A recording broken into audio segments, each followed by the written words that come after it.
Votre bébé hurle et se tord de douleur, vous pensez encore que ce sont des coliques. Attention, s'il n'a pas fait de selle depuis plusieurs jours et qu'elles sont dures, ce n'est plus des coliques, c'est de la constipation. Ce n'est donc pas la même chose et ça ne se traite pas pareil. Restez bien avec moi, je vous donne mes 3 astuces de puéricultrice pour débloquer tout ça. Pour tout ce qui est massage et méthode du pédalo, je vous ai déjà fait une vidéo complète. Je vous laisse donc aller la voir pour la technique manuelle. Aujourd'hui, on va parler de ce qu'on met dans le biberon pour l'aider, mais de l'intérieur. On me pose souvent la question sur l'eau épar. Alors oui, elle est très riche en magnésium, donc elle aide énormément.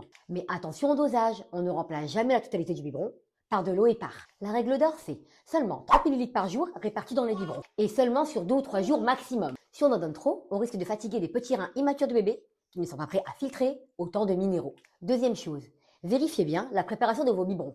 Des fois, en voulant bien faire, on tasse un peu trop la poudre de lait dans la mesurette. Résultat, le lait devient trop concentré et trop épais. Et c'est le premier facteur de constipation. Mettez la poudre sans tasser et araser avec le bord de la boîte. Enfin, si le bébé est diversifié, jouez sur les fibres. On oublie la carotte et la banane pendant 48 heures. Misez sur le vert.